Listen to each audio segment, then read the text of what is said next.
So this woman was talking about her family falling out over Easter. And honestly, it didn't even start with the holiday.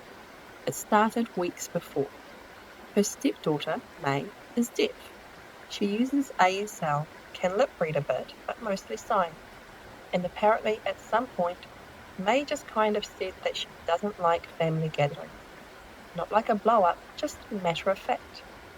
And the part that stuck with me is when kids say something like that calmly, it usually means that they've been thinking about it for a while. So the parents ask her why, and May explained that she feels left out, like really left out, like people don't try to include her at all. She said she didn't notice it as much when she was younger because she'd just run around with the other kids. But now that she's older, she sees it. She sees who turns towards her when they talk and who doesn't, who makes an effort, and who just carries on like she's not even there.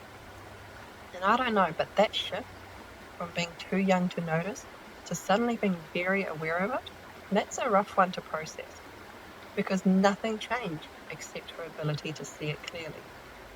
So after that conversation, her parents made a decision.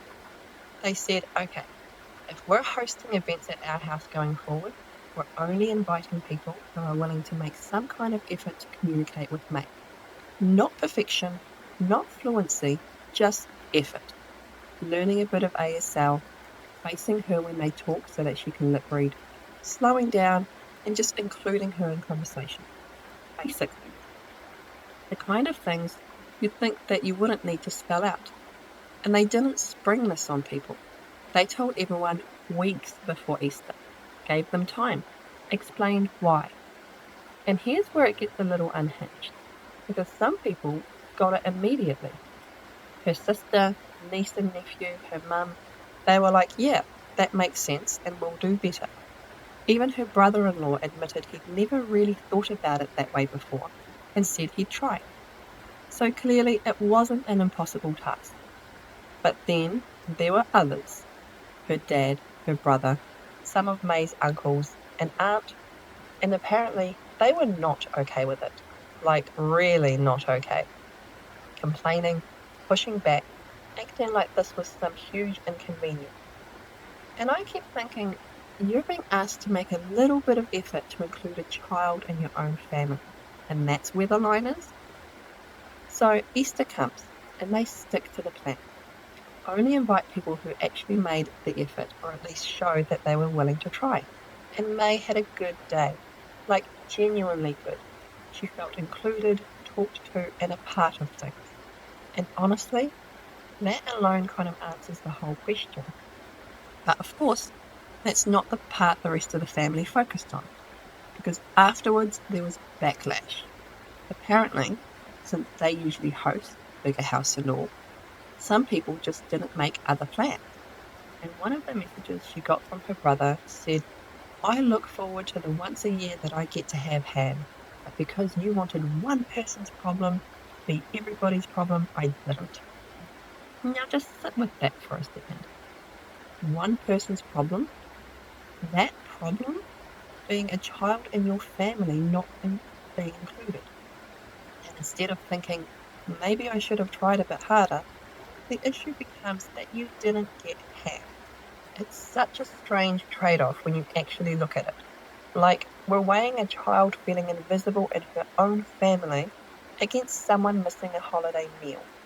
And somehow, the meal is what is being defended. And she even said that she wanted to reply with something sarcastic, like, go buy ham or make a sandwich or figure it out.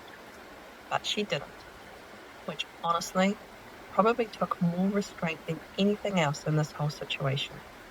Because at the end of the day, this wasn't about controlling people. It was about setting a boundary inside her own home and saying, if you want to be a part of this space, you need to make some effort to include everyone in it, especially the kid who lives here. And I think that's the part that people get uncomfortable with, because it turns something passive into something visible. It's easy to ignore someone when no one calls it out. It's a lot harder when the expectation changes, when suddenly doing nothing feels like a choice. And I don't know about you, But I keep coming back to May saying that she didn't like family gatherings, not because of one big moment, but because of all the small ones that added up. And this was her parents basically saying, yeah, we see it now, and we're not going to ignore it anymore. So I'm kind of curious where people land on this. Was it unfair to draw the line, even if it meant some people getting left out? Or is that just what happens when you decide to put your kids' comfort first than keeping everyone else happy? Thanks for judging that one with me on Am I the Arsehole But Zen? Let's see if your verdict changes next time.